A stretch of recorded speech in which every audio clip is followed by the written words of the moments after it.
Então, como que nós atuamos frente a um julgamento? Como é que se dá essa coisa de receber um julgamento? Se eu recebo um julgamento, alguém está me julgando, como é que eu posso me sentir? Então vai ter pessoas que vão resistir, tem pessoas que vão se defender, tem umas que vão se sentir questionadas, se sentir envergonhadas, com medo, se sentir coagidas. E outros vão se sentir bem, vão dizer, nossa, é mesmo, eu posso melhorar aqui. E aí vão em frente nisso. Então tem uma diversidade de formas de agir e reagir diante de um julgamento, dependendo de como ele vem. Por exemplo, tem um trabalho que eu faço, lá usualmente nós praticamos a ferramenta do feedback todo final do dia, para vermos como que nós nos colocamos, agimos, tom de voz, conteúdo, e falamos sobre os integrantes do grupo, como que eles estão indo, a participação, quem precisa mais de suporte, quem precisa de uma escuta maior, se tem alguém precisando de uma necessidade específica, como que a equipe está trabalhando, tudo isso é falado no momento de um feedback. E eu pratico esse feedback ao final do dia há 11 anos que atuo nessa facilitação. E até hoje dá um friozinho na barriga na hora do feedback. Porque na hora que alguém nos fala algo, onde nós acertamos ou erramos, que nós vamos entrar em contato com as nossas questões mais profundas. Então, vai ter gente que vai buscar escapar do feedback. Como é que escapa do feedback? Vamos pegar o exemplo de um colaborador que não entregou um resultado, tinha que fazer um laudo, por exemplo, ou tinha que fazer uma planilha, ou tinha que fazer um relato sobre uma visita num cliente. Qualquer situação dessa.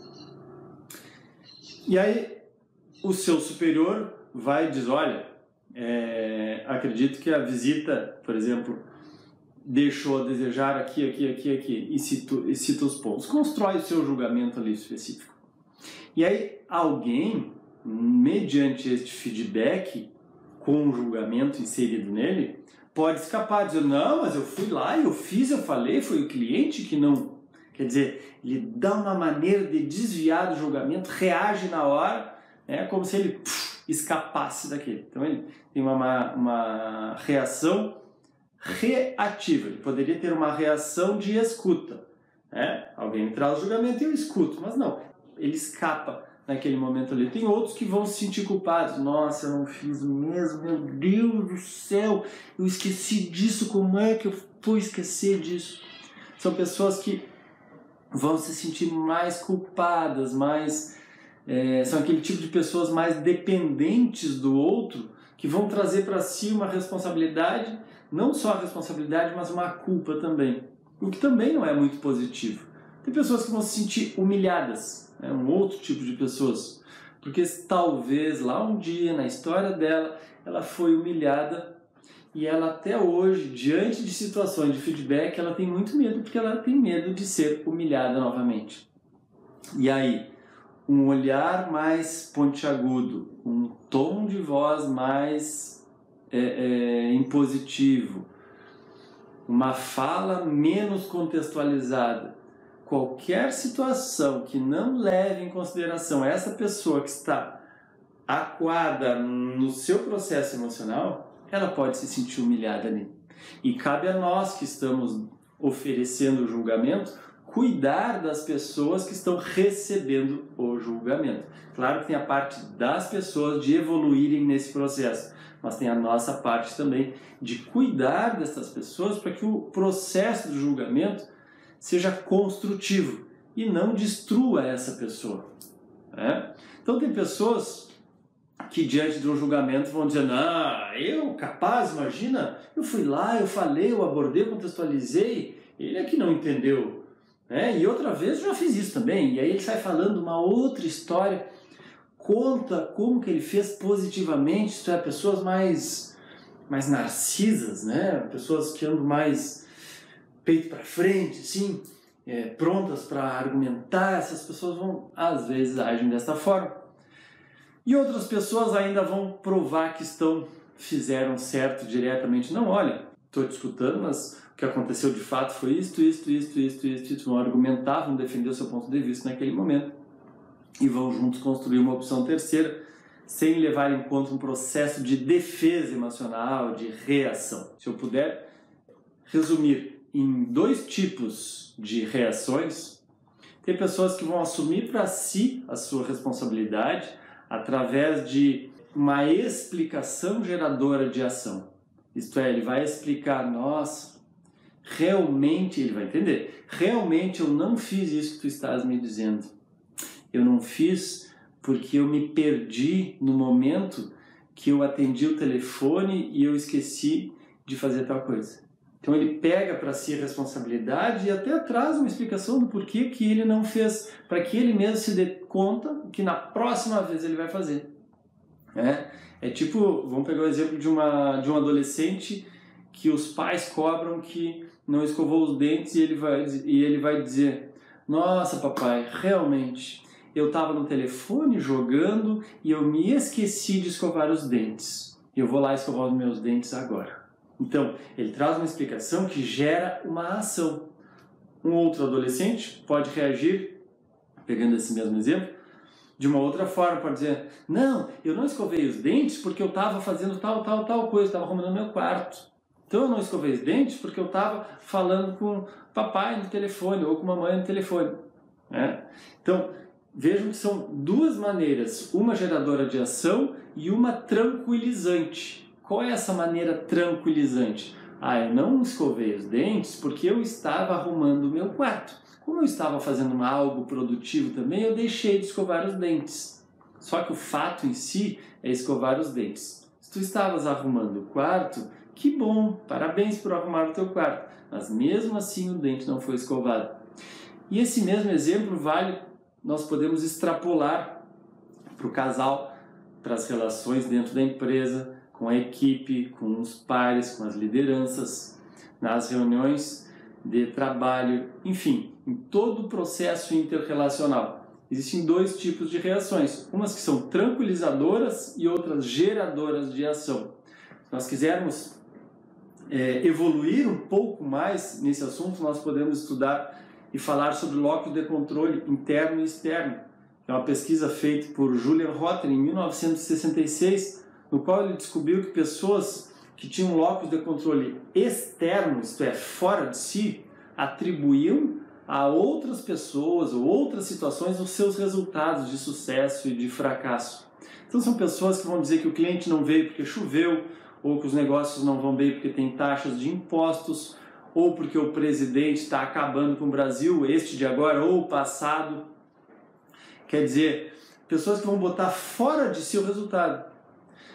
E pessoas que têm locus de controle interno vão dizer o quê? Mas se choveu, o que eu posso fazer diante deste cenário de chuva para ir até o meu cliente então? Mas você tem impostos aqui no Brasil? O que eu posso fazer? Como que eu vou trabalhar para ganhar dinheiro suficiente para pagar os impostos e poder crescer a minha empresa? Mas se o presidente de agora ou diante não age como eu gostaria, ao invés de ficar falando nele, o que eu posso fazer na minha empresa para que a minha empresa possa ir bem e eu possa ter uma lucratividade nos meus negócios? Isso também se dá na relação. Mas se a minha esposa atua desta forma, age desta forma, como eu posso agir agora? Ou, não, minha esposa age dessa forma, ela é assim mesmo, não dá para falar. Quer dizer, pessoas que vão pegar para si a própria responsabilidade de resolver a situação são pessoas que têm locus de controle interno.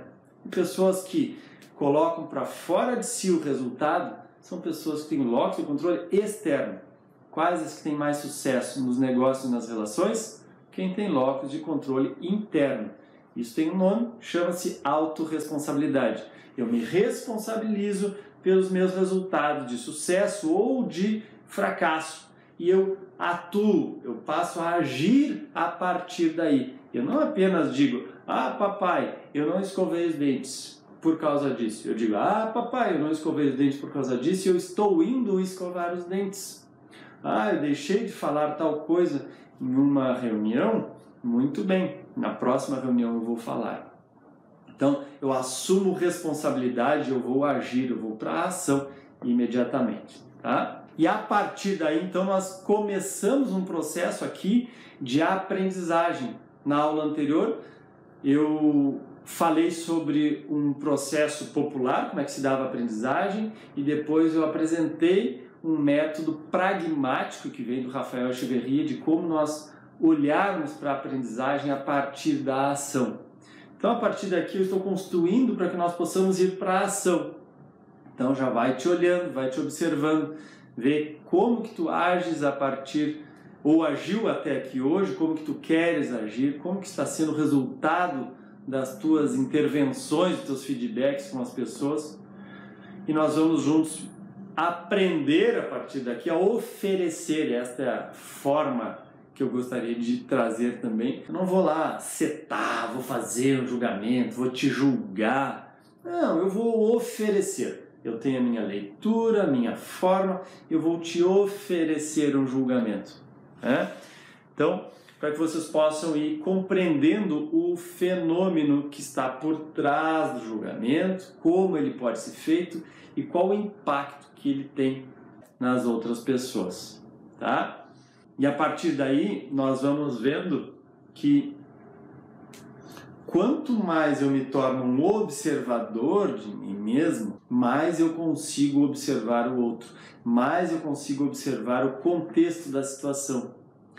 E quanto mais eu observo o contexto da situação, mais eu consigo estabelecer um julgamento construtivo, que tem, como nós já vimos, efeitos e impactos nas relações. E esses efeitos e impactos nas relações, eu poderia afirmar aqui nesta aula que são os responsáveis por 90%, se não mais, por 90%. Isto não existe essa estatística, é uma leitura empírica baseada na minha experiência, tanto de consultor dentro de empresas, quanto no processo terapêutico no consultório. 90% dos conflitos entre pessoas. Então, a partir do momento que nós entendermos esse processo, nós atenuamos os impactos de um julgamento.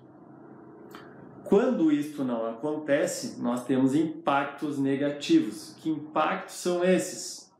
As pessoas vão deixando de gerar ações construtivas, deixando de fazer o que tem que ser feito.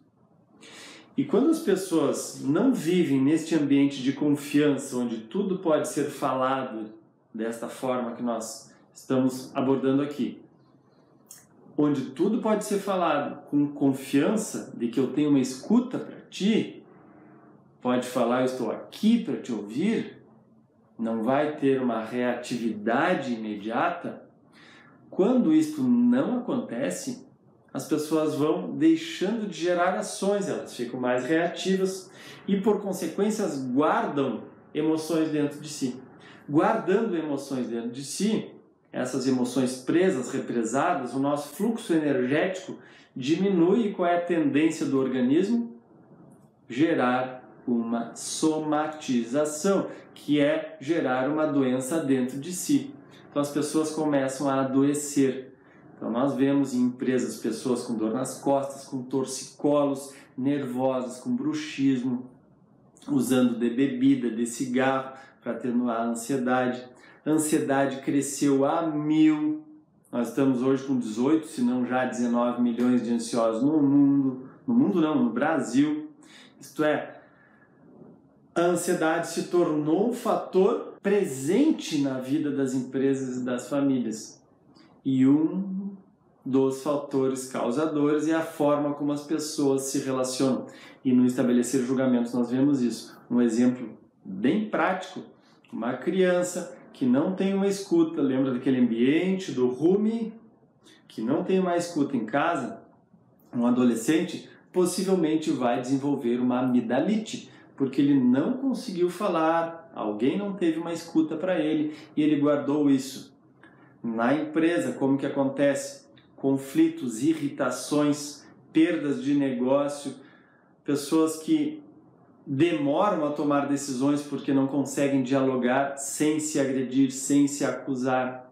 Então, do prejuízo financeiro às doenças mais graves, esse fator pode ser impactante. Pode impactar aí, tá? Muito bem, acho que terminei aqui o meu mapa mental sobre isto. Deixa eu ver. Faltou falar um ponto aqui, que é uma advertência que eu deixaria nesta última aula, no final da última aula, é que quando o julgamento ele não é feito, aquela situação não desaparece. Então pensa, no casal, vamos pegar um exemplo bem basicão, lavar a louça dentro de casa, lavar a louça do café. Ou então chegar no horário na empresa.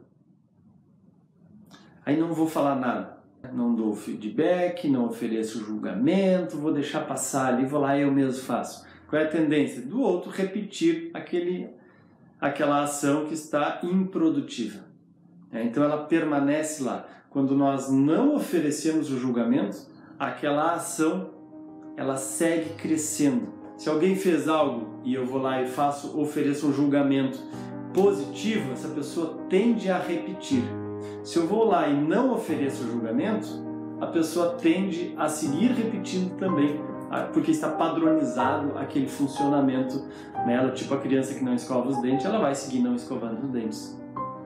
Então acontece nos adolescentes, acontece nos adultos. Tá bom? Finalizamos esta aula por aqui. Bom estudo, espero que tenha sido útil e vamos em frente. Até mais.